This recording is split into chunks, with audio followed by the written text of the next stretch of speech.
கண் கொண்டு தன் கண்ணை கண்டவர்கள் கிடையாது. என் கண்ணை காணுகிறே இமை ரெண்டும் அசையாது.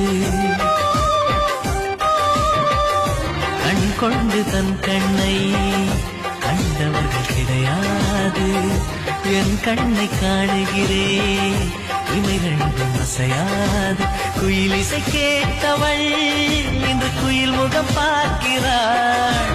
உயிர் பட்ட பாடலின் முழு உருவத்தை பார்க்கிறாள். தேடும் முன்பே வந்த பொருள் வாழ்வில் நிலைப்பதில்லை. தேடி தேடி கண்ட பொருள் எளிதில் தொலைவதில்லை. இசை பாட்டும் காற்றும் சேர்ந்த பின்பு பிரிவதில்லை. இசை பாடக